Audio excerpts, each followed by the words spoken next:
Hi everyone! For today's video, I will discuss Module 4 Lesson 4, Institutional-Based Corrections, Structures, Management, Standards, Programs, and Services in the Philippines.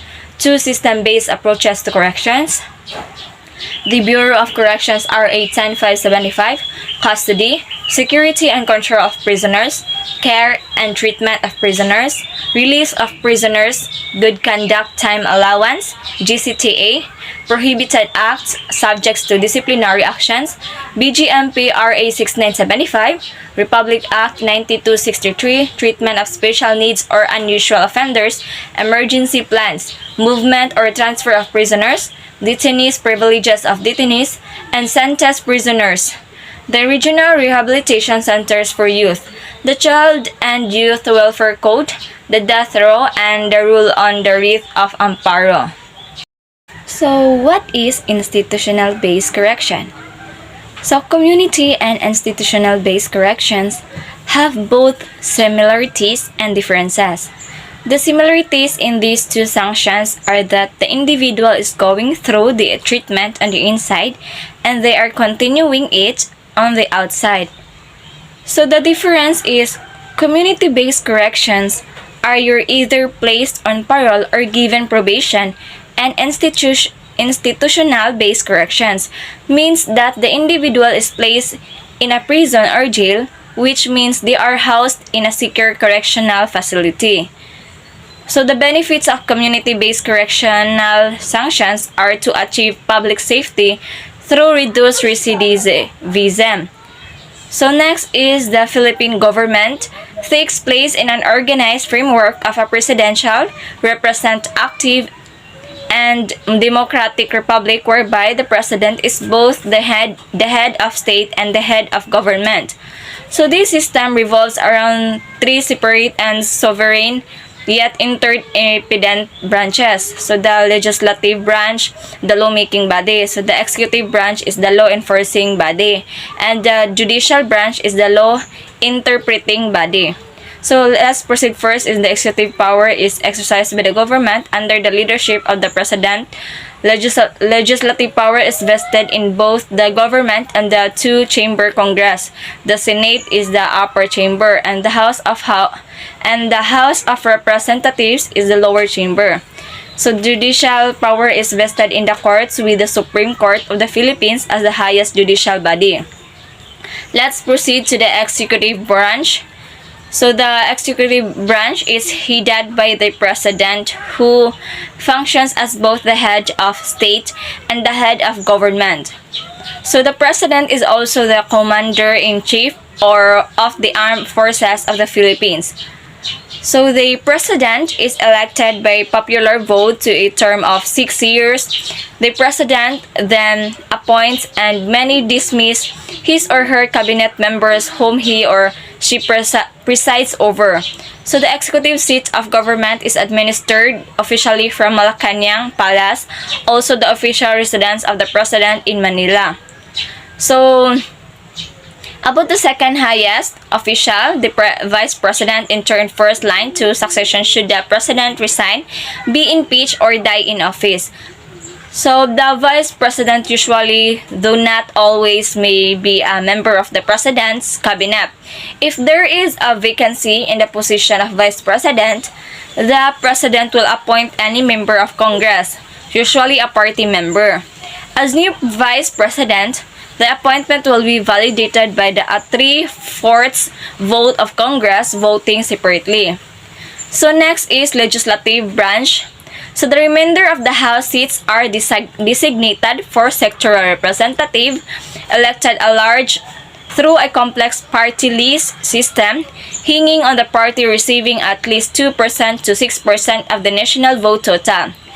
So, legislative till the special election. So, the winner of the special election will serve the unfinished term of the previous district representative. So, this will be considered as one elective term. The same rule applies in the Senate. However, it only applies if the seat is vacated before a regular legislative election. So next is judiciary branch.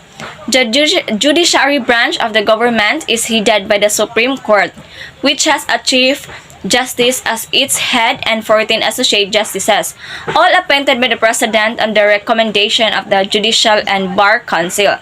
So other types of courts of varying jurisdiction around the archipelago are so in lower collegiate courts, there are three: Court of Appeals, Court of Tax Appeals, and Sandigan Bayan.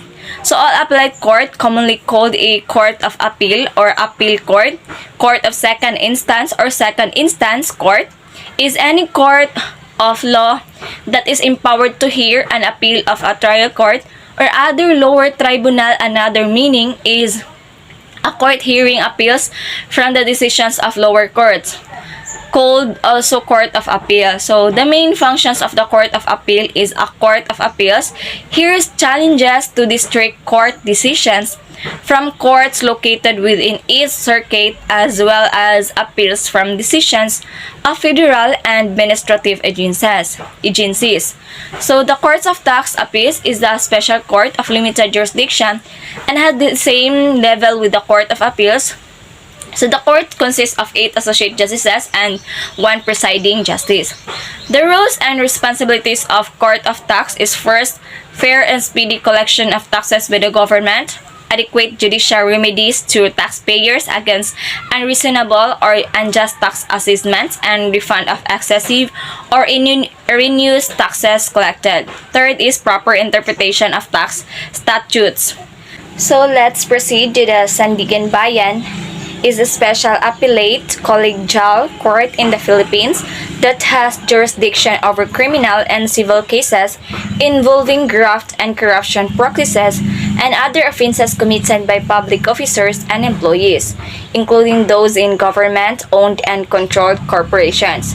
So the main functions of Sandigan Bayan tries and decides criminal and civil cases against government officials and employees accused of graft and corruption and similar other offenses. So if you talk about regular courts, so like regional trial courts, metropolitan trial courts, municipal trial courts, municipal trial courts in cities, municipal circuit trial courts. Next is Muslim courts, the Sharia district courts and Sharia circuit courts. So the difference between the Sharia district court has applied jurisdiction over all cases tried into Sharia circuit courts within their territorial jurisdiction. It shall decide every case on the basis of evidence and the record transmitted, as well as such memoranda, briefs, or oral arguments as the parties may submitted. Now let's proceed Filipino management style. So management style tends toward the paternalistic, as is often found in strongly hierarchical cultures. However, managers need to be aware of certain strong Filipino characteristics which under personal relationships within the country. So there are 5 management styles, pros and cons. Since management style has such a big impact on retention, it's important to know what works or doesn't work for you and your team. So this knowledge allows you to communicate better with your team, leading to better comprehension of your needs and requirements. Build on the strengths of your management style and learn to avoid the weaknesses and be more confident in your decisions. So there are many management styles, but 5 stand out above the rest: autocratic, democratic, laissez-faire, visionary, and servant leaderships. So here are the pros and cons of each.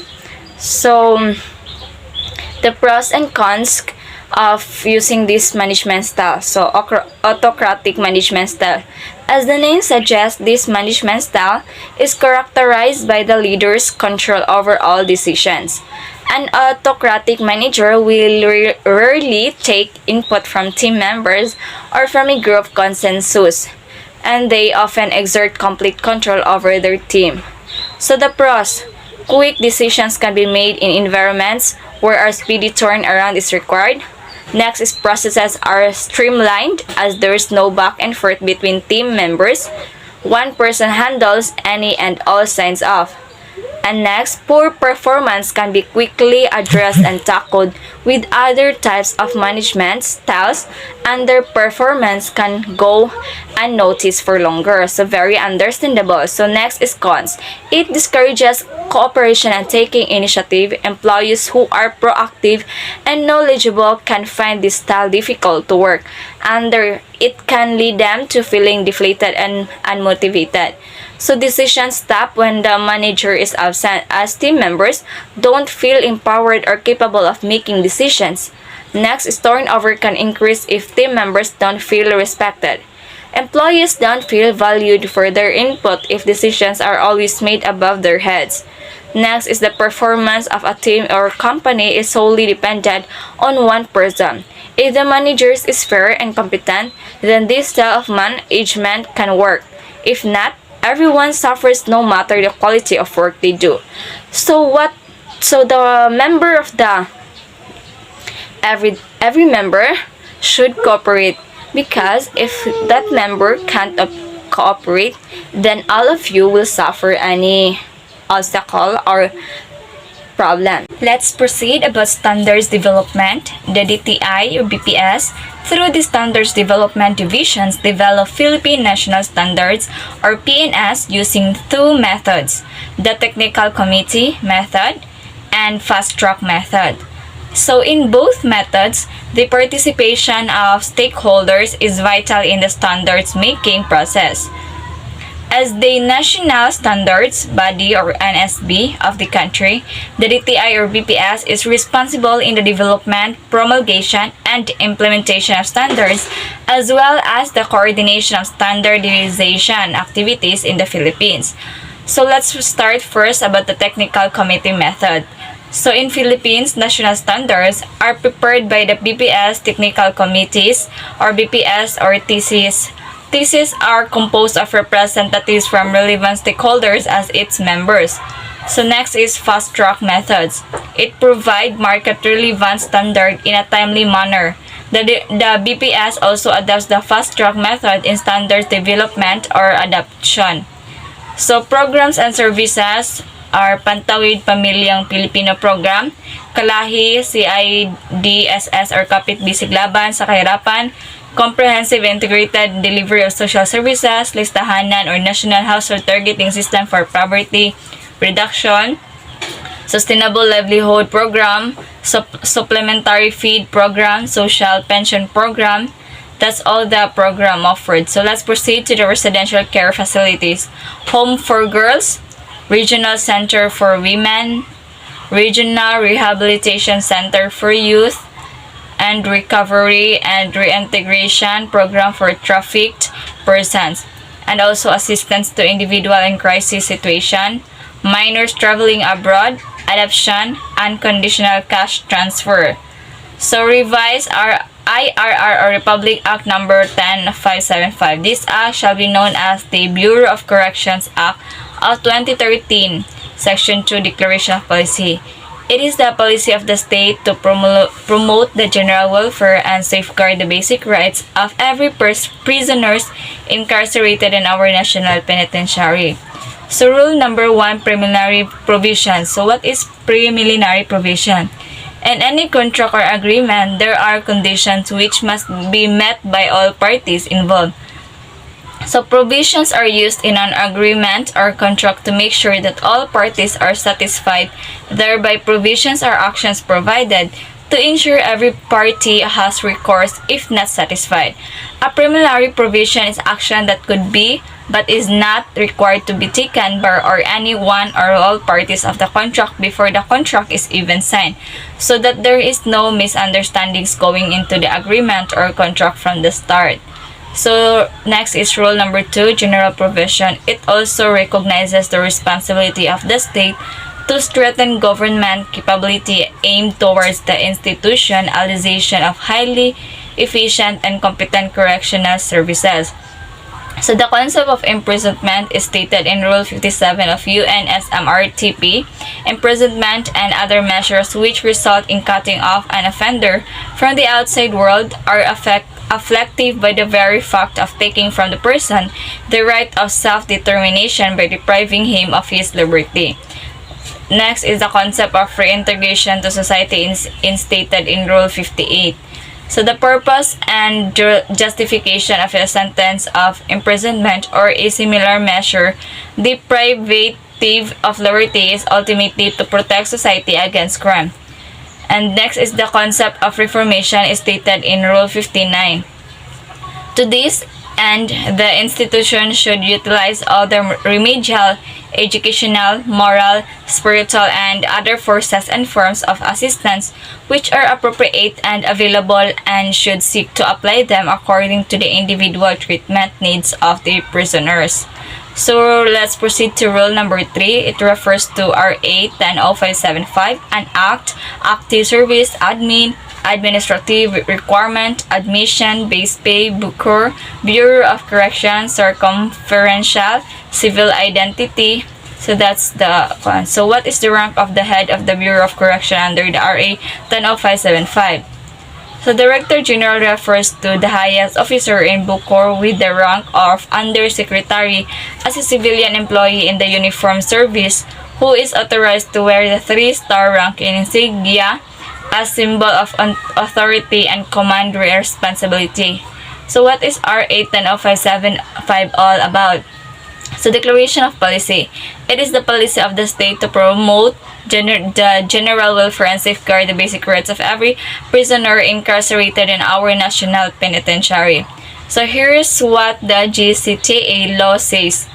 The GCTA law allows deduction from sentences of persons deprived of liberty on the basis of good behavior. What is the Good Conduct Time Allowance law all about? So Republic Act number 10592 or the GCTA law was signed in 2013 under then President Benigno Aquino III. It amended several articles under the revised penal code including Article 97, which lays out the allowance for good conduct for persons deprived of liberty or PDLS, who is covered by the GCTA law. The GCTA law initially was planned to prospectively cover convicted inmates. The implementing rules and regulations of the law, penned by then Justice Secretary Laila de Lima and Interior Secretary Mar Rojas in 2014, provide for prospective application. How about those convicted of heinous crimes?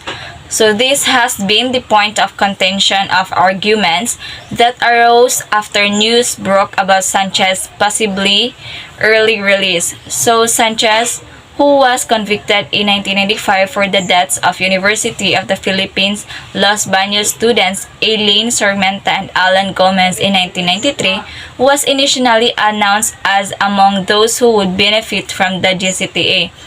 How is the GCTA computed? So under Section 3 of RA 10592 provides the guidelines for calculating the GCTA for inmates. For the first 2 years of imprisonment, for each month of good behavior, 20 days will be deducted from the total sentence. If a convict behave well each month for 180 days or roughly 1 year and 3 months will be deducted from his prison term. So let's proceed jails and other institutions for detention. So what is jail? Jail is a building for confinement of people who have broken the law or are awaiting trial, especially those convicted of minor offenses. So the purpose of the jails exists for 2 purposes. For temporary holding of persons who are awaiting trial court but who cannot afford bail, or those who are charged of capital offenses or punishable with death where evidence is strong and being under detention are called detainees. So let's proceed to the PNP man total. So Bureau of Jail Management and Penology. The Jail Bureau shall direct, supervise, and control the administration and operation of all district, city, and municipal jail to effect a better system of jail management. nationwide. So in a nutshell, the GCTA law allows for reduction of sentences of PDLs depending on how well they abide by rules and regulations inside any penal institution, rehabilitation or detention center, or any other local jail. It essentially awards and behavior and recognizes rehabilitation. So mission statement, the BJMPs ensure public safety by providing quality jail management services in all district, city, and municipal jails through efficient and humane mechanism for the safekeeping and development of inmates.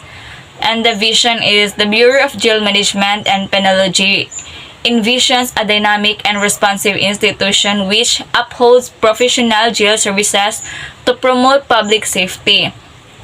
The broad objectives of the Bureau are the following: to improve the living conditions of inmates in accordance with the accepted standards set by the United Nations. Second is to enhance the rehabilitation and reformation of inmates in preparation for their eventual reintegration into the mainstream of society upon their release. And last is to professionalize jail services.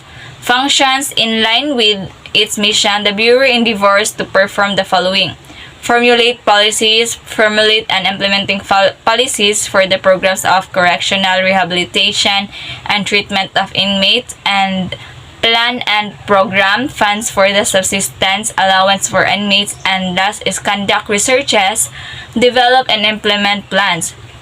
So let's proceed to principles of the BGMP. So each principles are very important. Inmates shall also be internally classified by the DRD and segregated according to crimes committed based on the related penal codes, such as crimes against persons, crimes against properties, crimes against chastity, so on and so forth. So as well as by other related special laws, customs laws, and immigration laws. This is to ensure that an inmate will not be susceptible to acquire other criminal skills brought about by his exposure with other inmates who are committed to Bureau of Corrections for different crimes or offenses, which normally happens in the present prison setup. So let's proceed to organization and key positions, establishment of district, city, and municipal jails. So the Bureau of Jail Management and Penology, also referred to as the Jail Bureau, was created pursuant to Section 60 RA 6975 and initially consisting of uniformed officers and members of the Jail Management and Penology Service as constituted under Presidential Decree 765. So the Bureau shall be headed by a chief with the rank of director and assisted by a deputy chief with the rank of chief superintendent. So next is the staff division, 6 special staff groups and 6 personal staff groups. Namely, first is command group. So the chief, BGMP, deputy C or BGMP, chief of staff, coordinating staff group, administrative division, operation division, logistic division, finance management division, research plans and programs divisions, inspection and investigation division. So next is special staff groups. The General Service Unit, Health Services Unit, Chaplain Services Unit, Community Services Unit, and Finance Services Unit. Hearing Office. So personal staff groups is the Intelligence Office, Public Information Office, Legal Office, Adjudication Office, Internal Audit, District Office. In the district level, where there are large cities and municipalities, a district jail with subordinate jails headed by a warden may be established as necessary. So city and municipal office. So in the city and municipal level, a city or municipal warden shall head each jail. So next is rank classifications of the BGMP. So rank or position or titled appointing authority: Director, Chief of the BGMP, Secretary of DILG, Deputy BGMP Warden, Under Secretary Warden, same Inspector Warden, same as GO4 to Jail Garden. So, duties and responsibilities. So, in warden, director, coordination, and control of the jail, responsible for the security, safety, discipline, and well-being of inmates. So first is intelligence and investigation team. Second is jail inspectorate section. Third is public relation office. So next is assistant warden. The office of the assistant warden undertakes the development of a systematic process of treatment. Chairman of the classification board and disciplinary board. So the administrative groups take charge of all administrative functions of jail bureau. First is personnel management branch. Next, in the assessment of personnel, procedures of selection, preparation of personnel reports, individual record file, and records and statistics branch. Keep and maintain booking sheets and arrest reports. Next is property and supply branch. Take charge of the safekeeping of the equipment and supplies. Third and last is the budget and finance branch. Take charge all the financial matters such as budgeting, financing, accounting, and auditing. And lastly is mess service branch. Take charge of the preparation of the daily menu, prepares and cook the food and serve it to inmates. 6 is General Service Branch, responsible for the maintenance and repair of jail facilities and equipment. It is also tasked with the cleanliness and beautification of jail compound. Last is Mitimus Computing Branch. Mitimus is a warrant issued by the court directing the jail or prison authorities to receive the convicted offender for service of sentence imposed or for detention. Next is security groups. The security groups provides a system of sound custody, security, and control of inmates and their movements, and also responsible to enforce prison or jail discipline. Next is rehabilitation purposes groups. This group provides services and assistance to prisoners and their families to enable them to solve their individual needs and problems. So the quarantine cell or unit, so this may be a unit of the prison or a section of the RDC where the prisoner is given through physical examination including blood tests, X-ray, vaccinations, and immunity. This is for the purpose of ensuring the prisoner is not suffering from any contagious disease which might be transferred to the prisoner population.